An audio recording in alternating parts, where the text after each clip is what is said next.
কোচবিহারে বেআব্রু মায়ের সম্মান আর সেই অপরাজিতার সঙ্গে দেখা করলেন জাতীয় মহিলা কমিশনের সদস্যা। অবশেষে পুলিশের তরফে বয়ান রেকর্ড করা হলো অপরাজিতার। পুলিশকে দ্রুত নিরপেক্ষ তদন্তের নির্দেশ কমিশনের।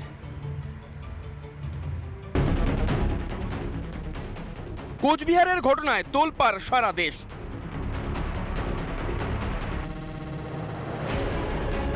জাতীয় মহিলা কমিশনের চেয়ারপারসন রেখা শর্মার কথা মতো শনিবারই কোচবিহারে যান কমিশনের সদস্যরা। অপরাজিতার বয়ান কেন রেকর্ড করা হচ্ছে না সেই প্রশ্ন তুলতেই টনক নড়ে পুলিশের। রবিবার কোতোয়ালি থানায় ডেকে বয়ান রেকর্ড করা হয় অপরাজিতার। কি জিজ্ঞেস করলো পুলিশ? ঘটনা হচ্ছে ওগুলো পুশ করলো। বললেন সব ঘটনা? হ্যাঁ। এর আগে কি আপনার সাথে পুলিশ কথা বলছিল কোনোদিন? না। আজকে এতদিন পরে পুলিশ কথা বলল আপনার সাথে? হ্যাঁ। পুরো ঘটনা বলেছেন? হ্যাঁ। এদিন অপরাজিতার পরিবারের সঙ্গে কথা বলেন জাতীয় মহিলা কমিশনের প্রতিনিধি দলের সদস্যরা। बहुत बुरा है, बहुत दुखद है और माँ जी की बात सुन के तो ये सब नहीं होना चाहिए था। ये सब नहीं होना चाहिए। चाहे उन्होंने जो भी एलिगेशन किया है वो हम लोग उसको फिर से धैर्य से देखेंगे, कंक्लूड नहीं करेंगे इसके बारे में। এরপরেই কোচবিহারের সার্কিট হাউসে অপরাজিতার সঙ্গে দেখা করে জাতীয় মহিলা কমিশনের প্রতিনিধি দল। এই ঘটনায় তদন্তকারী আধিকারিক অভিজিৎ সরকারকেও ডেকে পাঠানো হয়। দুজনকে মুখোমুখি বসিয়ে চলে কথোপকথন। मैंने विक्टिम के साथ भी बात किया है और आमने सामने बिठाया है पुलिस और विक्टिम।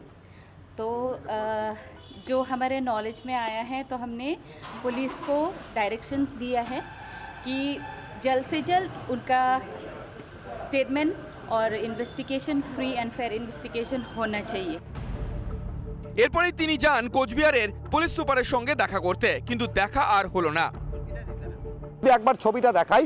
কোচবিহারের পুলিশ অফিস অর্থাৎ office of the superintendent of police of Cooch Behar, ঠিক এই অফিসের সামনে তিনি এসেছিলেন, কিন্তু সেই অফিস সম্পূর্ণরূপে বন্ধ রয়েছে। অফিসের ভিতরে কোনো পুলিশের আধিকারিক নেই। এখনো পর্যন্ত তিনি দেখা করতে পারেননি কোচবিহারের পুলিশ সুপারের সাথে। এদিন অপরাজিতার ঘটনায় সাংবাদিক বৈঠক করেন কোচবিহারের জেলা তৃণমূলের সভাপতি। ফের এই ঘটনাকে পারিবারিক বিবাদ বলে দেখে দেওয়ার চেষ্টা তৃণমূলের। শফিকুল মিয়া এই বাড়িতে ঘর জামাই থাকে। এবার এই হোসেনারা বিবি ভিকটিম হয়ে তার বাবা যে থানায় এফআইআরটা করলো, যাদেরকে আসামি করা হয়েছে তারা কারা? আমরা যে বারবার করে বলছি এটা দুটো পরিবারের ঘটনা, আমি সেই রিলেশনটা একটু আপনাদের সামনে তুলে ধরছি। এদিকে এই ঘটনায় ধৃত 7 জনের মধ্যে জামিনে মুক্ত 3 জন।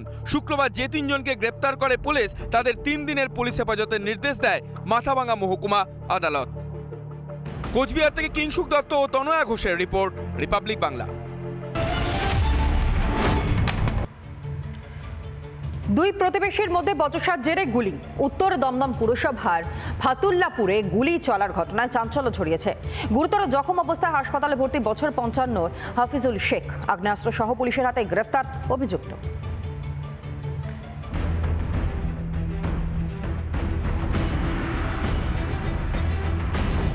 দুই পড়শির মধ্যে ঝামেলা, নিমতায় চলল গুলি। গুলিবিদ্ধ হয়ে হাসপাতালে ভর্তি নিমতার ব্যবসায়ী হাফিজুল শেখ। উত্তর দমদম পৌরসভার ফাতুল্লাপুরে শুটআউটের ঘটনায় ব্যাপক চাঞ্চল্য।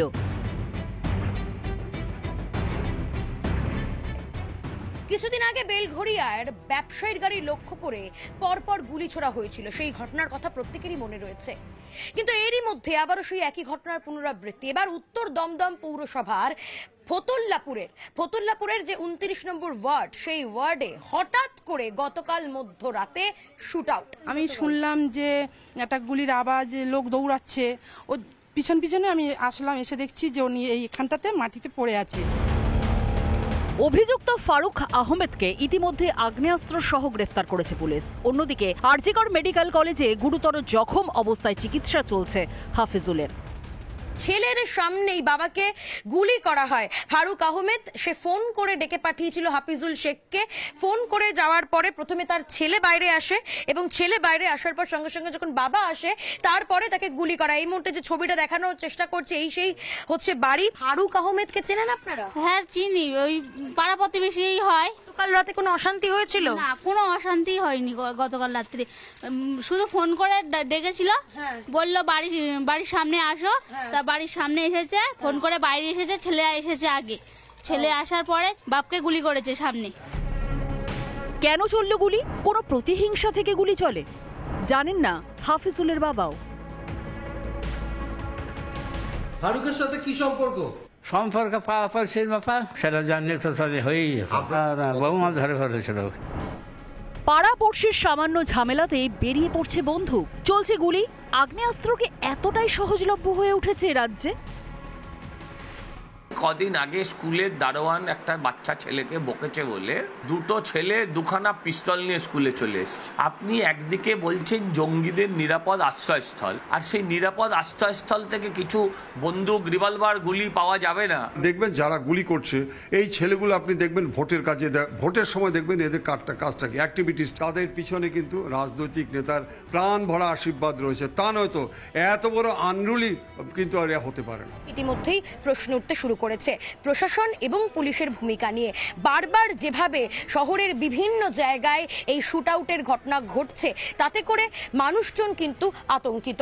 ক্যামেরায় দীপঙ্কর কাঞ্জিলালের সঙ্গে লীনা ভট্টাচার্যের রিপোর্ট, রিপাবলিক বাংলা, নিমতা।